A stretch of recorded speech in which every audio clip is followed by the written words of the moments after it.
আজকে আমি পশ্চিমবঙ্গের সমস্ত গভর্নমেন্ট স্পন্সর্ড, গভর্নমেন্ট এডেড সমস্ত বিদ্যালয়ের ক্ষেত্রে আইসিটি ইনস্ট্রাক্টর থাকলে তাদের জন্য একটি গুরুত্বপূর্ণ তথ্য শেয়ার করব।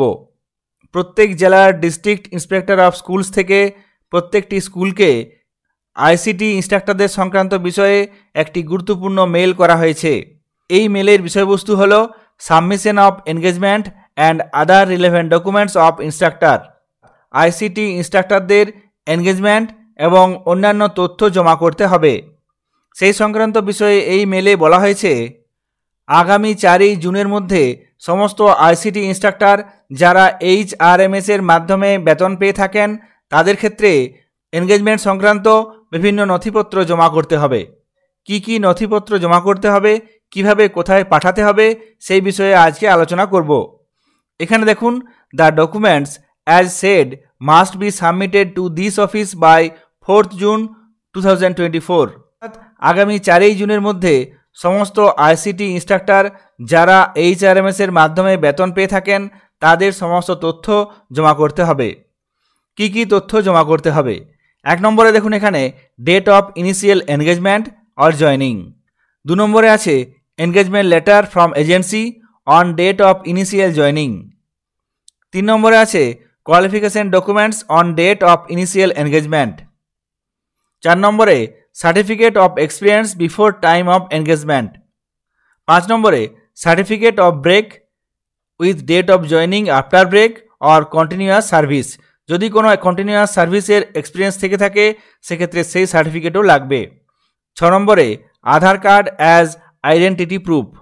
7 নম্বরে ওয়ার্কিং সার্টিফিকেট ফ্রম HOI, অর্থাৎ আপনি যে বিদ্যালয়ে এখন কাজ করছেন সেই বিদ্যালয়ের একটি ওয়ার্কিং সার্টিফিকেট লাগবে।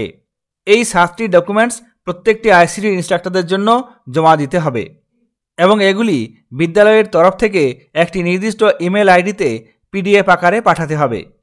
প্রত্যেকটি ক্ষেত্রে সিঙ্গেল PDF করে নির্দিষ্ট নাম দিয়ে নির্দিষ্ট ইমেল আইডিতে পাঠাতে হবে। এক্ষেত্রে একসঙ্গে পাঠালে চলবে না। প্রত্যেকটি ডকুমেন্ট সিঙ্গেল PDF ফাইল বানিয়ে তার নির্দিষ্ট নাম দিয়ে সেটি নির্দিষ্ট ইমেল অ্যাড্রেসে পাঠাতে হবে। প্রত্যেকটি ডকুমেন্ট থেকে স্ক্যান করে আপনাকে প্রথমে PDF বানিয়ে নিতে হবে। তারপর নির্দিষ্ট নামকরণ করতে হবে। কিভাবে সেই নামকরণ করতে হবে? পুরুলিয়া জেলার ক্ষেত্রে এই PDF ফাইলগুলি নির্দিষ্ট একটি ইমেল অ্যাড্রেসে পাঠাতে হবে। সম্পূর্ণ একটি নতুন ইমেল অ্যাড্রেস। সেই অ্যাড্রেসটি হলো ictdissepur@gmail.com। এই ইমেল অ্যাড্রেসে এই 7টি ডকুমেন্ট আলাদাভাবে প্রত্যেকটি PDF বানিয়ে পাঠাতে হবে। স্ক্যান করে PDF বানিয়ে নেওয়ার পর নির্দিষ্ট নাম দিতে হবে। নামকরণ কিভাবে দিতে হবে সেই পদ্ধতি এখানে বলা আছে। নামকরণের ক্ষেত্রে প্রথমে কি করতে হবে? প্রথমে নিজের নাম, তারপরে আন্ডারস্কোর, তারপরে স্কুলের নাম, তারপরে সেই ডকুমেন্টটি যে ডকুমেন্টটি স্ক্যান করে আপনি PDF বানিয়েছেন সেই ডকুমেন্টের নাম। এখানে উদাহরণস্বরূপ একটি বলা আছে, একজন ক্যান্ডিডেটের ক্ষেত্রে যার নাম সুদীপ খান, সেক্ষেত্রে তার একটি ডকুমেন্ট ইনিশিয়াল এনগেজমেন্ট লেটার যদি স্ক্যান করে PDF বানানো হয়ে থাকে সেক্ষেত্রে সেই ফাইলটির নাম হবে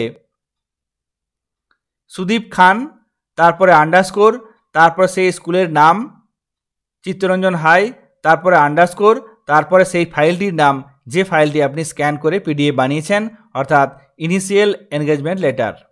এইভাবে প্রত্যেকটি ফাইল বানিয়ে নিতে হবে, স্ক্যান করে PDF বানাতে হবে, তারপরে নির্দিষ্ট পদ্ধতিতে নামকরণ করতে হবে। নামকরণ করার পর এই নির্দিষ্ট ফাইলগুলি অর্থাৎ সিঙ্গেল আপনাকে নির্দিষ্ট ইমেল অ্যাড্রেসে পাঠিয়ে দিতে হবে। এই তথ্যগুলি পাঠানোর শেষ তারিখ হলো 4 জুন, অর্থাৎ 4 জুন 2024-এর মধ্যে আইসিটি ইনস্ট্রাক্টরদের এই 7টি নথি আপনাকে ইমেলের মাধ্যমে পাঠিয়ে দিতে হবে। আইসিটি ইনস্ট্রাক্টরদের কী কী তথ্য কিভাবে পাঠাতে হবে সেই পদ্ধতিটি আপনাদের সঙ্গে শেয়ার করলাম। সকলে ভালো থাকবেন, সুস্থ থাকবেন। ধন্যবাদ।